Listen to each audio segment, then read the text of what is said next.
Nistas did very, very well once again to block the path of the ball getting forward.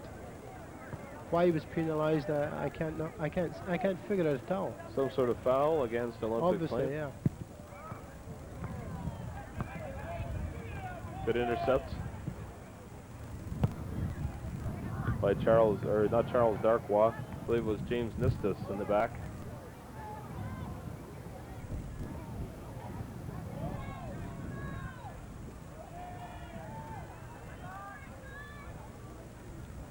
And the ball will go into touch by the Olympic Flame bench.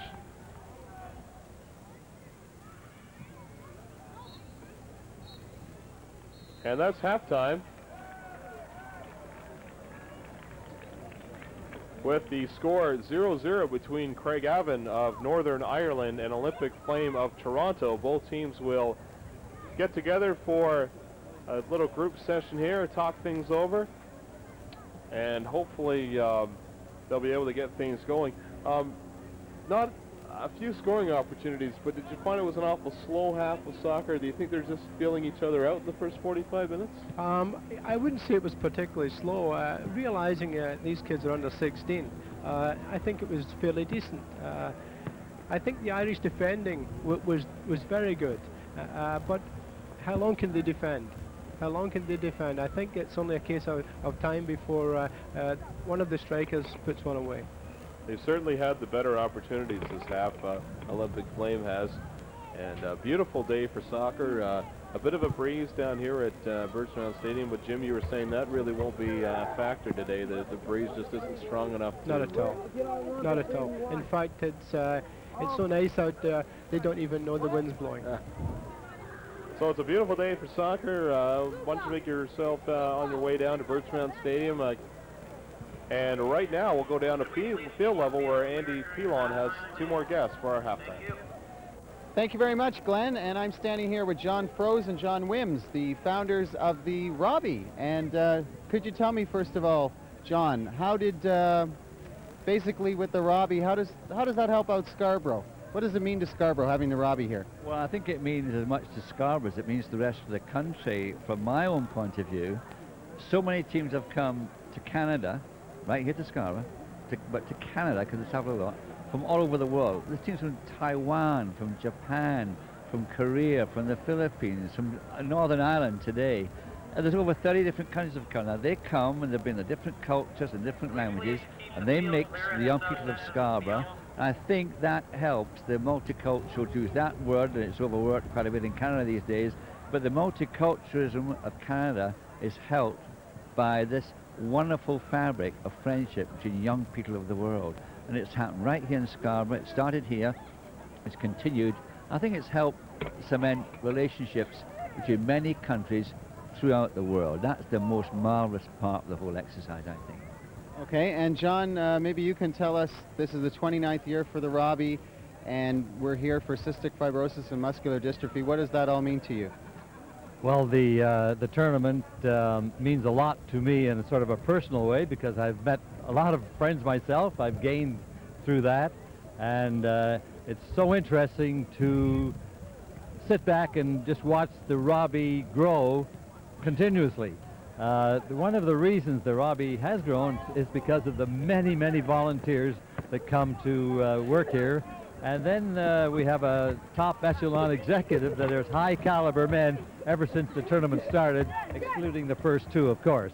But most of them are very successful businessmen, yet they're soccer people right to the ground. And one of the breaking points, or one of the key things that allowed the tournament to grow, was we expanded outside of Scarborough, such as Ajax, Pickering, Markham, Unionville. I can't, I've left out a few names, but there's 10 other communities involved in this thing, because there's over 200 teams to find facilities for, and they've all done a great job, and it's very important that we do know about these other facilities.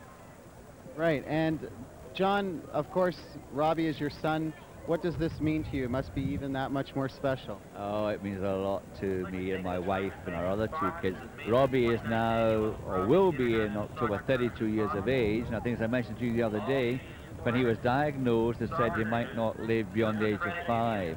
Well, thanks to all these volunteers, men and women, in this tournament alone, they've raised so many hundreds of thousands of dollars for research into cystic fibrosis that my son's been allowed to live this long. He's still fighting, he's still trying hard, and they're still looking for the cure, and they're going to find it, and Robbie will be there to see it. That's going to be a wonderful day for him and for all the cystic fibrosis families right across Canada.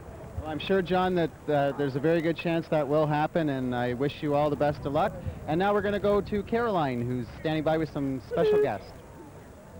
Well, thank you, Andy. Now, as you know, a tournament as large as the Robbies depends heavily on volunteers, and I have one with me this evening. Her name is Maureen McPherson. Now, Maureen, what do you do as a volunteer here at the Robbie tournament? Well, we're taking care of the gates, feeding the volunteers, helping dish out the trophies, which is fun, and just anything that needs to be done, we'll do running around for anybody. Approximately how many volunteers are there here? Well, here today there's probably about 40. There's about 14 from our own club, but then there's all the different ones from the whole tournament. If somebody watching at home thought that they would like to be a volunteer next year, how would they go about doing that? Well, they could contact their local soccer clubs or get in touch with Dave Fuller at the Scarborough Mural. Okay, thank you very much, Maureen McPherson. And again, we are here for muscular dystrophy and cystic fibrosis, so please give generously to the number you see at the bottom of your screen. And now we're back up to the booth. Okay, thank you very much, Caroline. And there is your score: Scarborough Olympic Flame 0, Northern Ireland Craig Avon 0. And this is just the third last game of the day. Coming up, we have two more games here at Birchmount Stadium, and one is another international matchup. We're going to have CS Francheville from Quebec playing Buffalo Grove United from just outside of Chicago. I was told this morning when I was at the semifinal between Buffalo Grove and Dayton, Ohio, that Buffalo Grove is about 35 miles northwest of Chicago, and I was told by the coach of Buffalo Grove that about 93% of the soccer is played in the northern part of the state. So some very strong soccer teams coming out of northern Illinois, and you'll be able to see one of them in action tonight, either on your local television stations or your local community television stations, or you can come down here to Birchmount Stadium. And there's Tim Kane doing the main follow for us here for today's game. Not sure how many hours Tim is slated to work here the rest of the day, but he loves it. He loves it. He loves working hard. So glad to have Tim out with us today, as always. Always a fixture doing the game. And Brian Scott on the other camera, the camera number 2, just taking some other field level shots for us. And we're just about to start the second half. I mentioned the girls under 19 final coming up. The last game of the day will be the boys under 19 final, and sort of a local game in a sense, because we'll have the Oakville Windstars versus the Malton Bullets. So I'm sure they're longtime rivals out there. Not exactly a Scarborough rivalry, but I'm sure there will be a lot of support, especially with the two Toronto teams playing. I'm sure they'll be bringing a lot of supporters out from Oakville and Malton on this weekend. So we'll be looking forward to a couple of more games today. But right now, we have Craig Avon from Northern Ireland versus the Olympic Flame from Toronto, and a 0-0 score. I'm Glenn Sutherland along with Jim Canavan.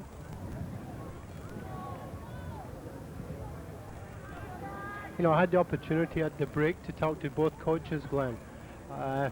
It was interesting talking to Nick, the Scarborough Flames coach. He tells me that he wants the kids to play just as they're playing, but when the opportunity arrives, strike. He wants the shots on goal. On the other side of the bench, the Irish coach, he wants his kids to dig a little bit deeper, knowing that he has 3 of his starters not playing today because of injury. And those are Barry O'Neill and Andrew McAfee. Apparently they're on crutches. I wasn't aware of a third injury. I was told those two were on crutches, and so obviously they won't be playing today. And sort of a disappointment for the boys to come all this way and get to the championship final. And Absolutely, but I guess they realize it's part of the game. so hopefully they're somewhere here in the stadium. I'm sure they are, cheering on their teammates. And He was talking about his striker, number 9, not McCourt, yeah, McCourt, and he wants McCourt to stay up the field and stop coming back and winning balls in the midfield so that he can be useful with regards to striking. so that's what your midfielders are there for, and you don't normally expect your striker to come back and play in the midfield.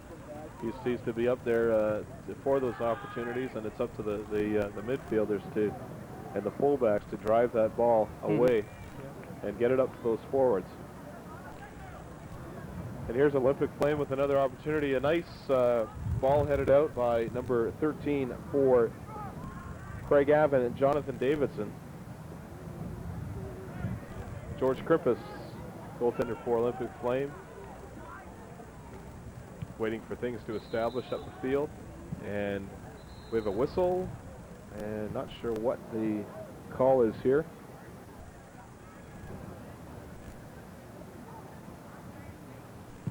We have an injury. That's number 7 for Craig Avon, Calm Devine, who's played a good game on the right side. You can just see to the right of your screen, just a second ago, you can see the training staff for Craig Avon, for the trainer out to take a look at Calm, just in the midfield area. Here you can see just to the right of your screen where the referee's standing, just taking a look at Calm and seeing if they can get him back in the game.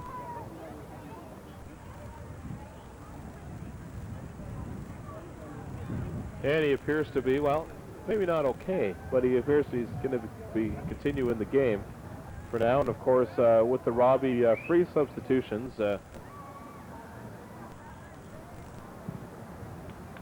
There's a nice gesture from the Irish team.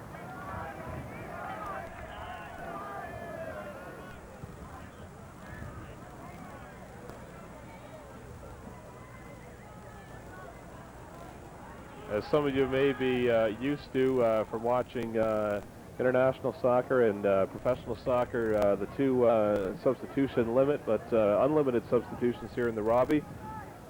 So I'm sure if either coach feels that one of his players needs a bit of a rest, he doesn't have to worry about pulling him out of the game. He'll be able to get him back in after a few minutes rest on their bench.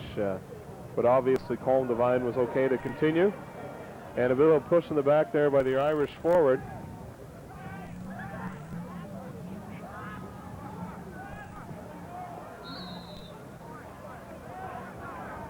And things getting a little testy on the field. Number 10, Glenn King, not happy with the call there.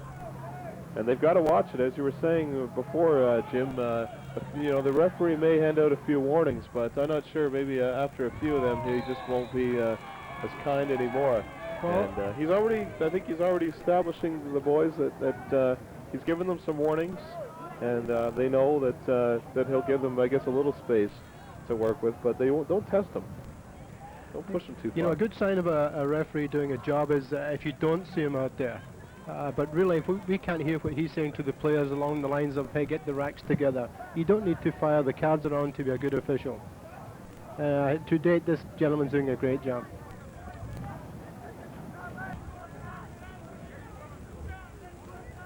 And that gentleman, by the way, is Tony Braganza, today's referee. Our linesman, Mohamed Jahanzas, and Leslie Wong.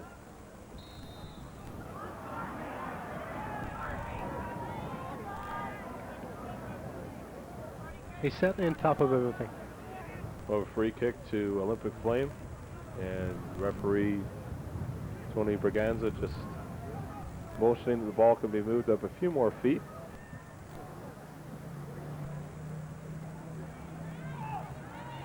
And a bit of a high kick. Yes, he's called it, and I believe that was against number 8, for Craigavon, Roy McKee. Got his leg up a little too high. I was just waiting for it. Obviously, it's up to the referee, but it was a little high, and I was waiting for him to make the call. If he hadn't made it, then it was, he didn't feel it was a dangerous play, but he's called it. This could be very costly for Craigavon, with the free kick coming just outside of the 18-yard box. This will be interesting with regards to the player. One of the Scarborough players has identified a defensive player standing on the goal line, so he's went to join him. So this will be interesting. Why they're back there, goodness knows. A little bit pushing and shoving there. Good strike. And you can see the Olympic Flame forward trying to get in the way of the Irish goaltender, and I didn't like him in his territory. As you say, a bit of a shove in the back, and the Olympic Flame player looking for justice. But and if you notice, the referee's talking to him right now. Once again, no cards. What can we say? That's the way to do it. And the game still goes on. Could that become a violation if you do interfere with the goalie as the Olympic Flame forward was, or is there a point you can get to where you just can't be moving around in front of that goaltender? Well, you cannot obstruct anybody at any time during the game, goalkeeper or even outfield players, and that's blatant obstruction. Even if there's no contact made? Well, I think there was contact made in that case, and I think the goalkeeper reciprocated. And we have another Northern Ireland player down just by the bench, but the Olympic Flame bench, but he's getting up. That was number 9, Donald McCourt. So we'll see what happens here to Donald. I think he just took an elbow as he was trying to get past the midfield player. Into the box, and a save by goaltender George Krempus. Could have been a little more dangerous, but George held his ground, remained calm. And we have some players from your homeland, Jim. Andy Pilon has some members of one of the Scottish clubs that came over here for this year's Robbie. Andy? Thank you very much, Glenn, and I'm standing here with members from the Scottish team, and they were playing in the Robbie yesterday in the semi-finals. And first of all, I'm going to talk to the boys under 16. And Jordan, could you tell me, what was it like competing yesterday in the Robbie? I hear that you unfortunately lost to the team that's playing right now, Olympic Flame. Yes, a very strong team. Just couldn't. We were very tired after the first 2 games in the morning. We just couldn't keep up with our pace. Okay, and John, your teammate, how did you see the game yesterday? Well, I thought that they were a very good team, a lot physical than us, and too strong. No chance against them, really. Okay, and what do you both think about our lovely city of Scarborough here? It's very nice, and the people are very friendly. Same. Okay, and these people here are the boys under 19. And Billy, could you tell me how your game went and what went wrong with that? The players were a lot more skillful than us and passed the ball about a lot more. And we just couldn't. We were running all over the place, couldn't get them, couldn't catch them. Okay, and Johnny, what do you think of the Robbie, and have you had a good time? It's been quite good. The tournament, it's not bad. But there's a better one back home, but this is good. It's good quality football and that. And friendly, people are friendly and that. Okay, and what do you think of Scarborough? A lot of nice girls. That's what I was going to say. A lot of nice girls. Okay, well on that note, we'll go back up to you, Glenn. Okay, thank you very much, Andy. And here's a chance for Olympic Flame. And they're calling for, I don't know if they were calling the offside or there was a foul. What he did in that case there, Glenn, he just clipped him from the back. It could have been unintentional, but down he came, so it's a one-kick free kick. I saw Charles Darkwa put his hands up after the call was made, so I thought it may have gone against Olympic Flame for a minute, but it'll be a free kick to the Flame. And John Mattis looks like he's about to take this, and maybe not, we'll see.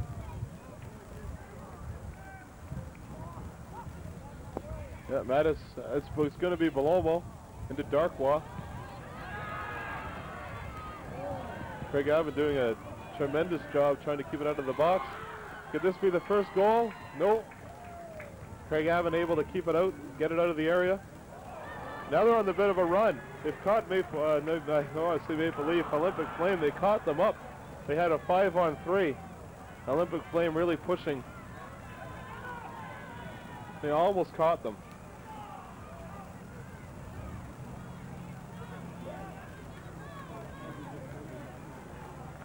And the ball is kicked into touch. And again, a reminder that our number here to pledge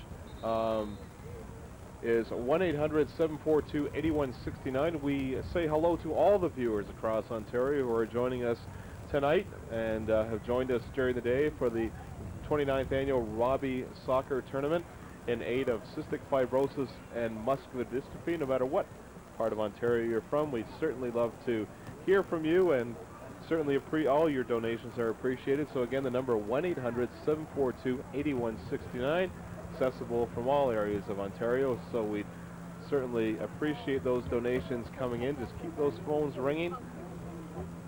And 29 years ago, as you heard from John Wims and John Froh earlier in today's broadcast, the reason this tournament was started. And actually, Dave Fuller, the chairman of the Robbie Soccer Tournament last night, when I was up watching the games, the semifinals for this age group, he was saying they had such a great crowd there last night that he said to me, you know, we should have done what we used to do tonight. Was apparently they used to pass a hat around at Robbie games in previous years and look for donations. So maybe that'll be something they'll think of next year, depending on the international teams that come over, and if there's a big international game taking place. Like as I said last night, the teams from Scotland and Northern Ireland at the same field. Obviously, a lot of people curious to come out and see the brand of soccer coming over. And as Dave said, he wonders maybe they should have passed the hat around. But we'd certainly love you to phone in.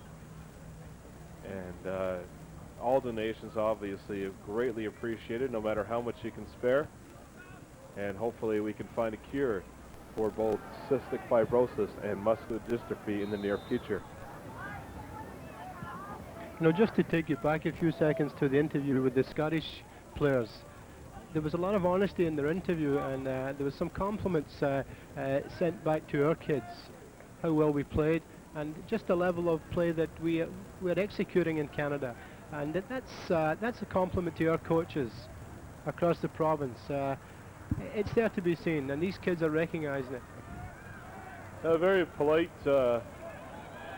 young gentleman. I seem to notice that from I'm not just saying this because my roots are in Scotland, but I notice when teams do come over here from Scotland and Ireland and so forth, the teams I've seen before, they always seem to be very polite, and I think that's just instilled in them by their coaches, that they are representing their country as well, and in a tournament like this, and of course the coaches certainly don't want them to or want them to give a good reflection of they are representing their countries, and just two Scottish teams and an Irish team over here, but a lot of responsibility.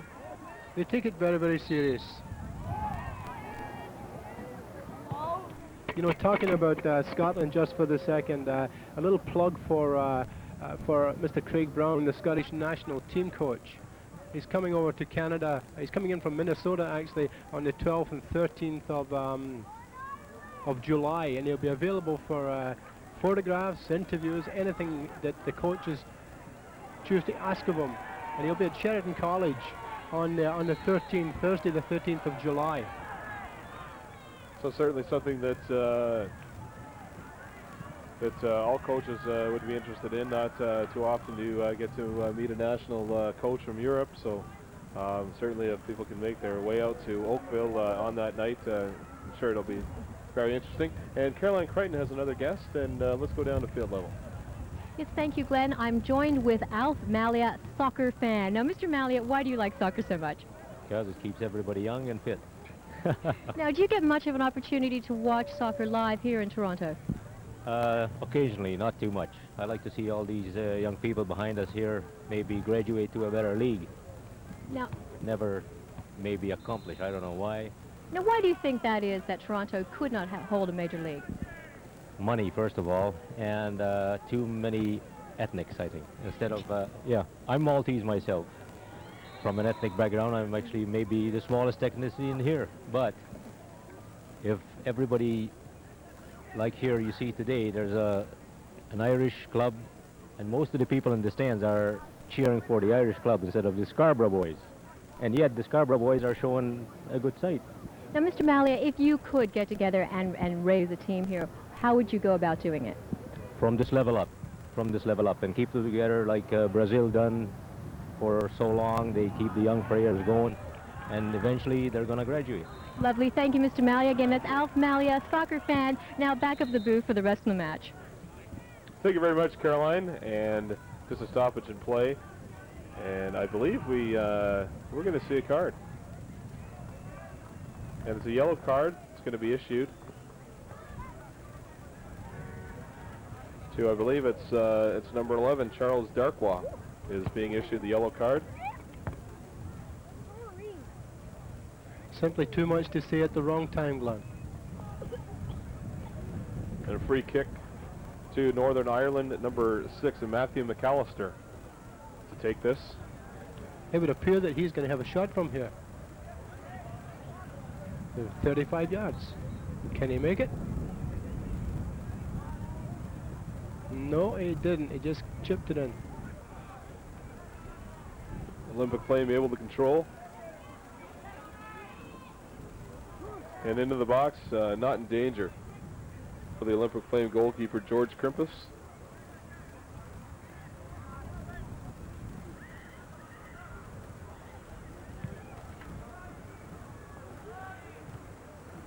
Free kick for the goal kick, headed back by number 13, Jonathan Davidson. Ball on the left side, Anthony Belomo. And Belomo looking for the foul, and he's going to get it. I think he drew that one. But he did very, very well. The attitude of attacking a player, getting into the box is what the game's all about. He did very well. Let's see if they have a set play arranged for this type of kick. Here's Ryan Smith to take the free kick. I'll take it quickly. And just over the bar. Northern Ireland have a chance to regroup here, get things settled down. I'm starting to feel this is going to be a one-goal game. Whoever gets the next goal is going to win this game. They're playing each other so tight, and both teams just aren't getting. Obviously, Olympic Flame is getting a few more chances, but they just don't seem to be able to score. But if they can get that one goal, I think that may be it, and we may be looking at a 1-0 game. You know what the Irish coach was asking of his players at halftime, they're demonstrating. They're working as hard as I guess they've ever worked in the tournament, and goodness knows they must be tired. Throw into Olympic Flame.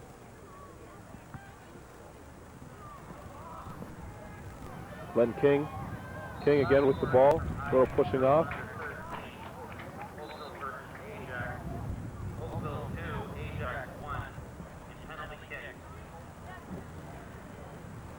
Jonathan Davidson to take this free kick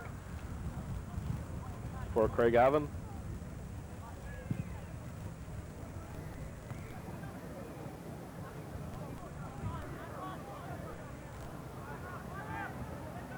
Northern Ireland able to keep it in touch. Into the box, a shot.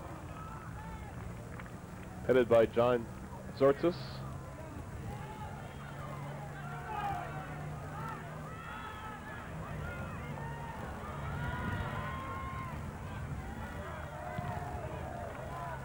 Olympic Flame having a little trouble keeping it out of their area right now. Northern Ireland really putting the pressure on, and an easy shot for George Krimpus. One of those ones he just didn't want to make a mistake on. Just came right to him. That was a great effort from the Irish central defender.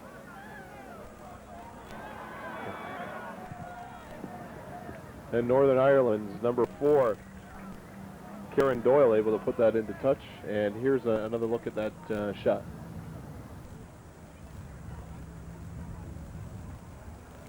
He got a lot on it as well. He did very, very well.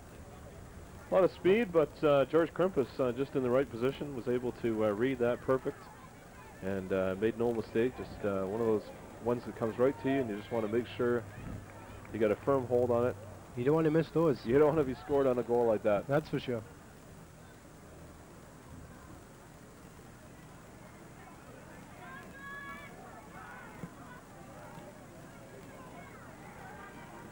Headed on. Olympic Flame in the box, and it's just kicked into touch by Northern Ireland. We'll have a throw into Olympic Flame. The 23 minutes to go in the second half. You're watching the boys under 16 final between Olympic Flame and Craigavon from Northern Ireland. We have no score. You know, the Irish coach was telling me at halftime, Glenn, that number 9, Donald McCourt, has been looked at by 2 or 3 of the English professional outfits. So he's obviously a prospect. Now, how young can they sign players in Scotland and England, even to reserve teams or junior clubs? Or Well, there's still schoolboy forms where they can actually capture the kids around 16, 17 years of age, but they can have them on in camp as early as 14, 15. Mm-hmm. And what's the earliest they could possibly play in a regular league match? Do they have to be 18 or 17 or? No, we've had players at 16, half 17 years of age playing.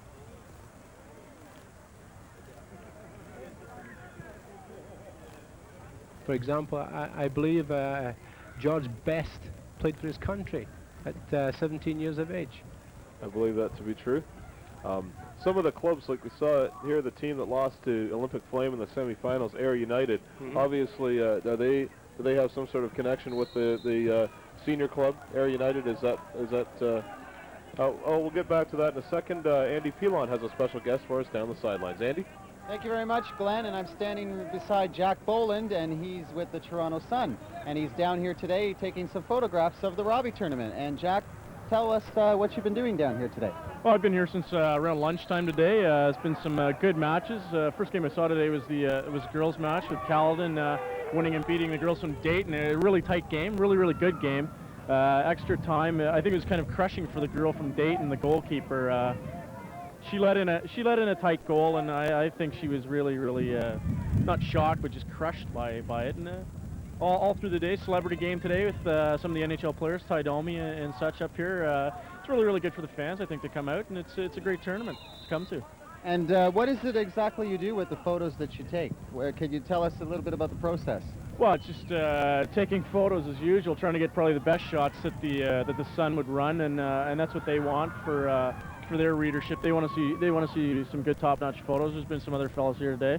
I've just hung around for this final game here. That I'm going to be here for the Craigavon game against Olympic Flame. I thought it'd be a really good game, especially a team from Northern Ireland coming over here, and one of the last European teams, I guess, that was over here. And it's good for the tournament to see stuff like that. So we'll try and run the best stuff tonight that we can from the games, just for coverage, since the Robbie tournament is such a great tournament for soccer. And have you been here at the Robbie in the past? I've been to a couple Robbie tournaments before, just watching as a spectator, not working as I am today. But it's been fun working today. You can still be a spectator, and I play the game myself, so it's a fun tournament. As you can see with the fans, they're right into this game. That's true. There's an awful lot of excitement today. And now we're going to go back up to you, Glenn. Thank you very much, Andy. And Andy Pilon was talking to Jack Boland from the Toronto Sun. I believe number 10 from Craigavon, Glenn King, was issued with a yellow card. He's got under the skin a little bit of the referee this afternoon, and I think the referee had just had enough. But we do have an injury now. We're trying to get a number. I think that I'm not sure if that is. I don't think that is Glenn King, but we'll see. It is Glenn King. So we'll look for number 10. Just gets knocked down, and yes, it is number 10, Glenn King, who I believe was just issued the yellow card. He slapped the ball away a couple of times after whistles and so forth, and I think the referee had just had enough. And now he's in a little more trouble than he was before with just a yellow card. I think he made a meal of that one, Glenn. I don't know what he's trying to do, because he's a tough kid and he's played very well. But that delay of game yellow card he picked up, it was for no reason at all. It was kind of silly.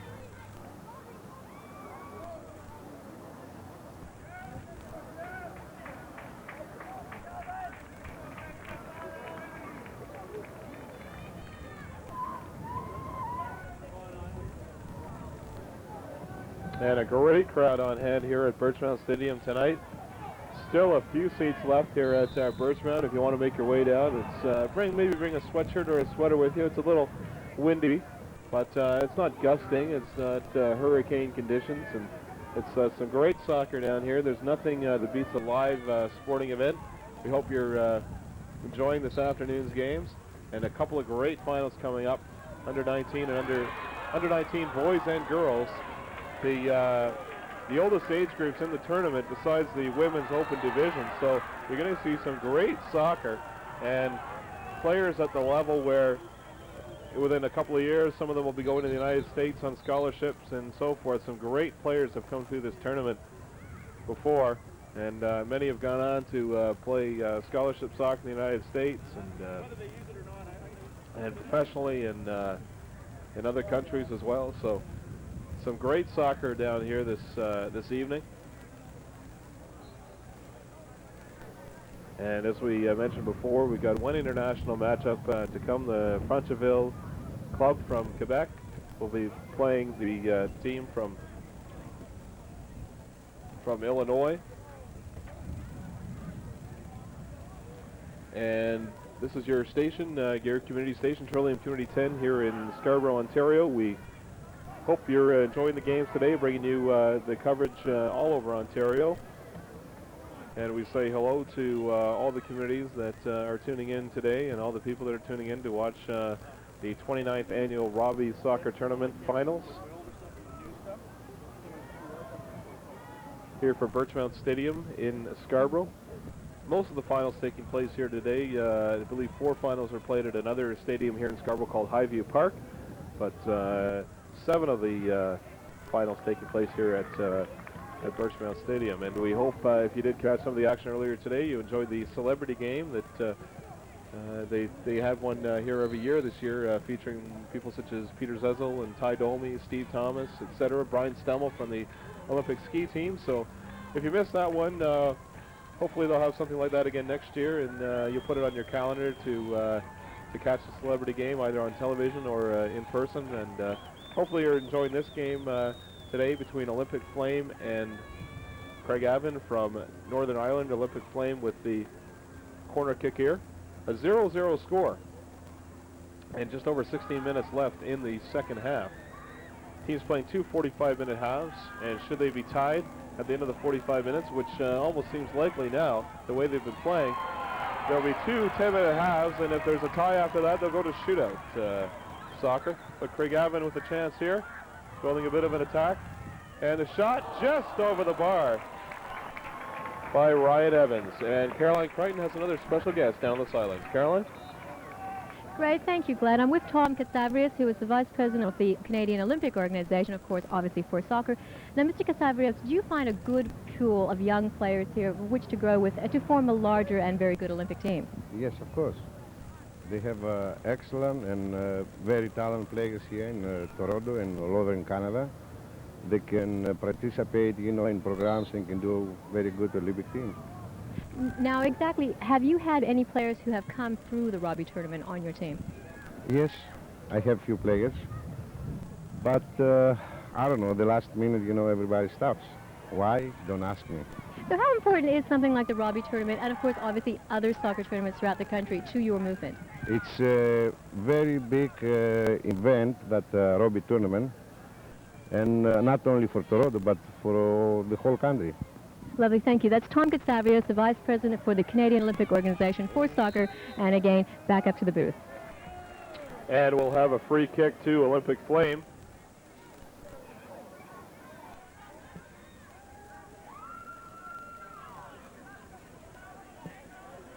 Then we have a replay coming up here. Jim? Yeah, this is a build-up that came down the side of the field, and that's the ball thrown into the Irish striker. He did very, very well getting an early shot away. This is what Scarborough Flame has got to be very careful of, that breakaway. Craigavon with the free kick. And just goes into touch by the Olympic Flame midfielder, Ryan Smith.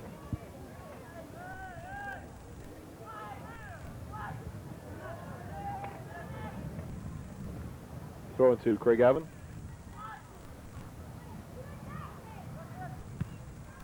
And the ball is going to be kicked into the stands. Lots of people there to retrieve it. Just had a great crowd here on hand at Birchmount Stadium this afternoon and this evening.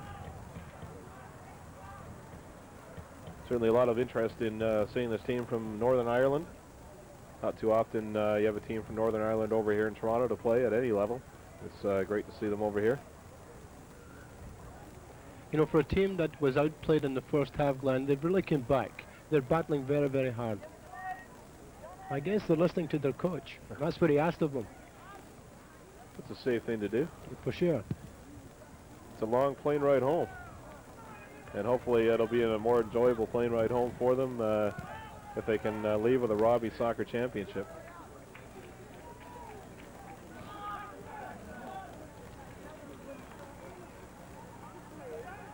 At this stage it's very scrappy, but this is usually when you see the breakaway.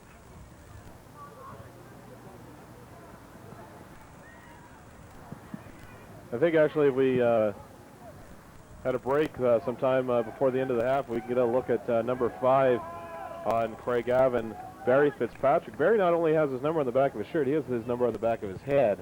I've noticed that yesterday. He's gone to made a local trip to the barber. I don't know if that was here in Toronto or back in Northern Ireland, but he wears his number everywhere he goes.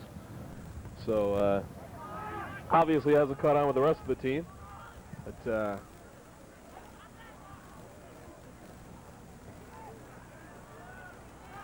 see if we can get a look at him at a break sometime.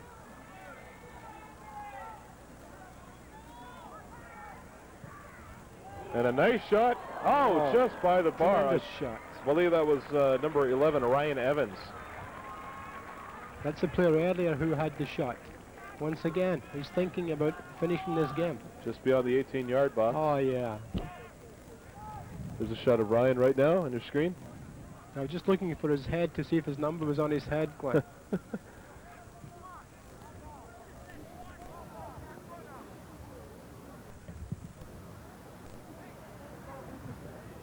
And there's Fitzpatrick heading the ball on. King. Glenn King doesn't appear much worse for wear. Although he's taken a couple of tumbles this game.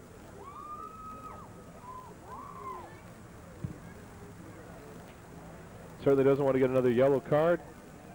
This team will be down a player, and against this Olympic Flame team, it's tough enough to play them with 11, let alone 10 players on the field. Absolutely. So Glenn King will have to be cautious about keeping his temperament in check and just finishing off this game, just playing the game. Just over 10 minutes to go in the second half.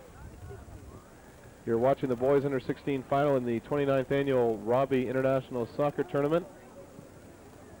Proceeds going to cystic fibrosis and muscular dystrophy. We'll try and get the number up on the screen again for you shortly.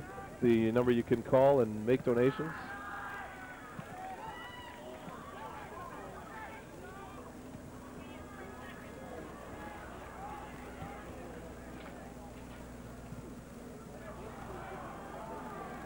Olympic Flame controlling again.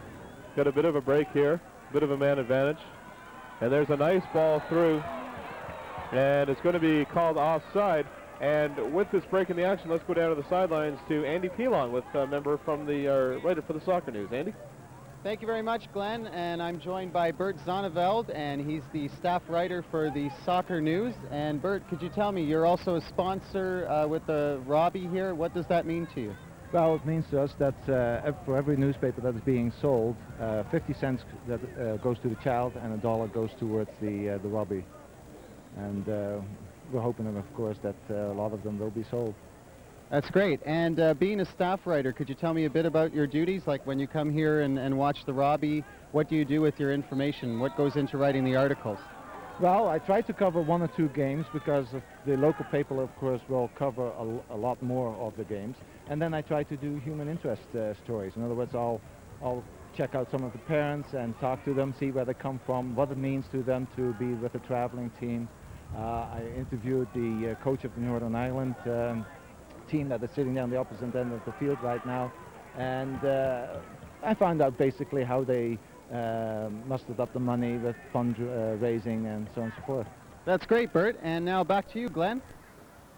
Thank you very much, Andy. And great to see that some money and time being put into something like the Scarborough News. I mean, the Scarborough News, the soccer news. And great to see that there's that interest out there. And hopefully they'll continue to get the corporate support and the readership support that they need to keep going.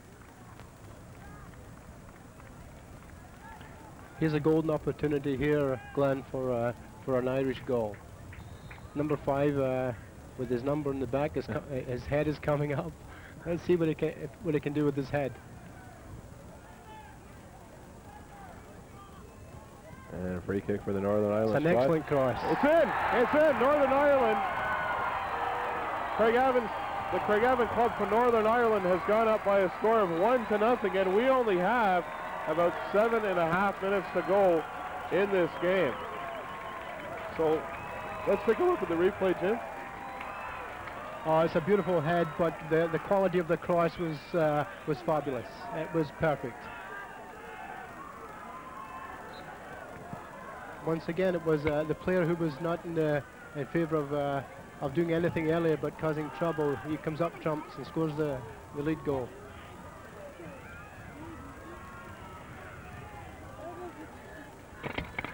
Olympic Flame trying to control here. This is when Craigavon can really settle down and play some fundamental soccer, and they'll get out of here with a 1-0 win. And the ball goes wide. Now you really see the Olympic Flame goaltender hustling to get that ball. This time is definitely not on their side. Less than 7 minutes to go. I see the Irish coach was telling his players at the back to man mark.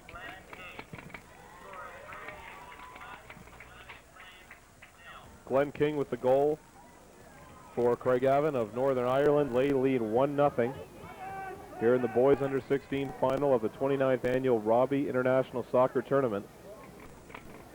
I would like to think that goal was a set piece, Glenn, because the execution was perfect.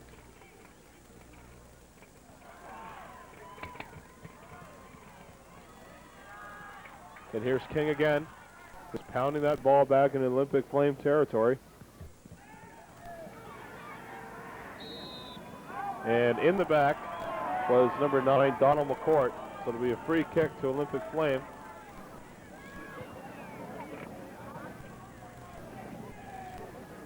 Matthew McAllister controlling. So ball up, and here's a break for Northern Ireland.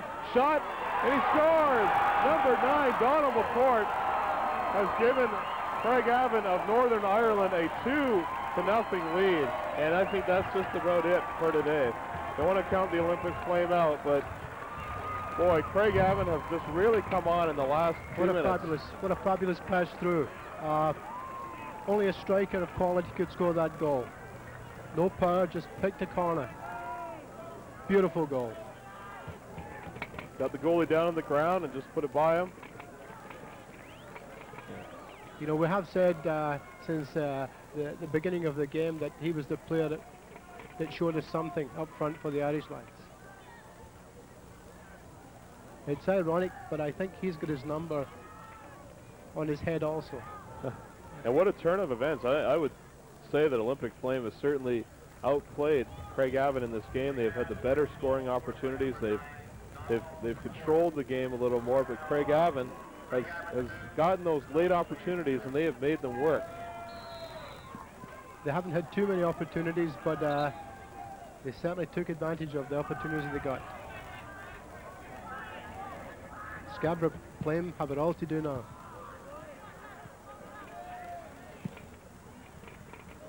Cross into the box, headed out.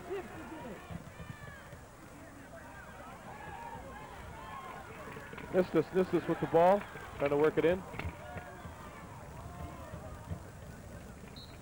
Going to go beyond touch, and it'll be a goal kick for Craigavon. It's the opportunity they need.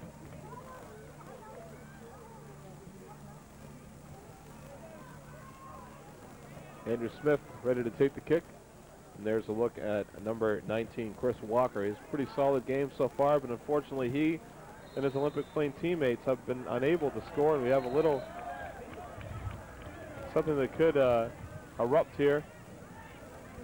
That's number 9, Donald McCourt, squaring off against one of the Olympic Flame players, but we'll see what happens here.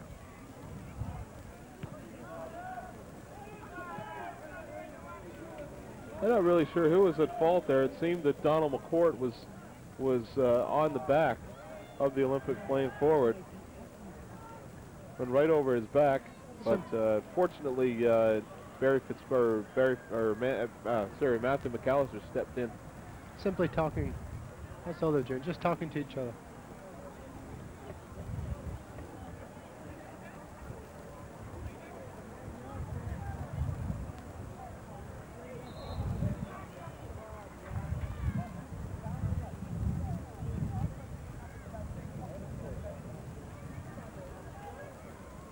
Craig Avon controlling again.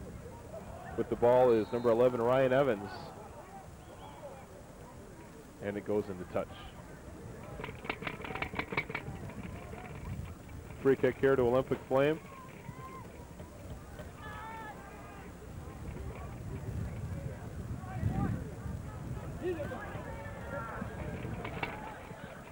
Coming down the right side is John Mathis. And he was looking for the foul. And now you can see the Olympic Flame players getting very frustrated. Obviously, they pretty well have the game in their hands. They just needed to get that one opportunity to go in. And all of a sudden, they find themselves down 2-0. And we have less than 2 minutes to go in regulation time. There probably will be some injury time added on. We've had a few players go down this half, and I'm sure the referee will add on some injury time, but Olympic Flame, that's just not what they needed. In a situation like that, 2 goals down, you've got to get the ball to the back post so they can attack both sides of the goal. I think he knows himself it was a poor cross. Louis Romanos trying to be the hero, trying to head it in one time, went way wide of the post.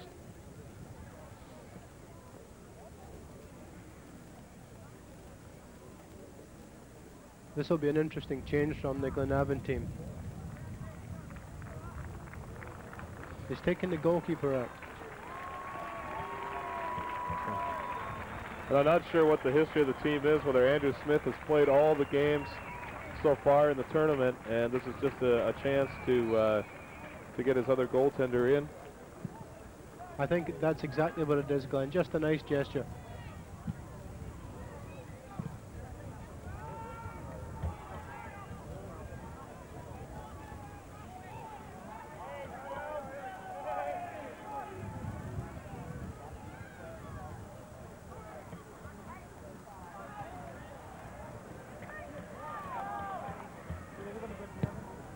King with the ball in the middle. Ireland with another chance. And a bit of a trip here. And a little bit of showboating, I guess, by number 9, Donald McCourt, without getting physical, just shaking his fist. And Donald McCourt just letting the Olympic Flame team know who's ahead in this game and how much time is left. And we are into injury time. He's a clever player, number 9, McComb, but there's no excuse. His first touch was excellent there. He done everything right, but the showboating, there's no excuse for that. And the referee is going to award a penalty shot. And it's actually going to be taken by number 4, Kieran Doyle.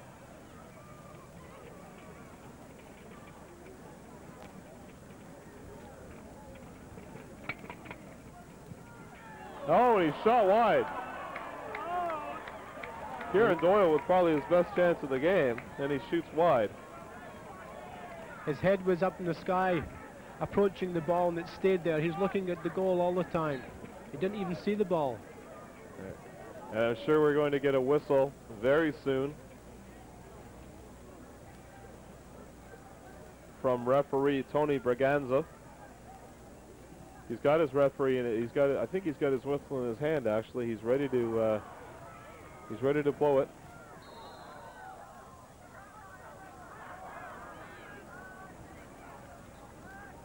foul against the Irish side. And there's Glenn King, just letting them know what the score is as well. So without taking things beyond, you know, to the extreme at least, they're just letting the Olympic Flame team know what the score is. And I think what we must remember is that they are still just young boys at, you know, 15, 16 years old. They will from time to time get a little untracked and maybe not show as much discipline as you may like them to, but they're boys. They're just growing up, so they have a long way to go. But you know, it's been a game of two halves, Glenn. First half, I felt that the Olympic Flame had opportunities to put the game away, even as early as the first half. But the Irish boys, they've been digging deep since the beginning of the second half, and they're worthy of their victory. And really getting his first touch of the ball is the backup goaltender from Craigmargan, and Craig Avon, and that's it. Craig Avon have won the under-16 championship for the Robbie International 29th annual Robbie International Soccer Tournament. Craig Avon from Northern Ireland have defeated Toronto's Olympic Flame by a score of 2-0 and capture the boys under-16 championship. Thank you for watching. Stay tuned. We've got the girls under-19 and the boys under-19 finals coming up throughout the evening. Stay tuned to the Robbie International Soccer Tournament.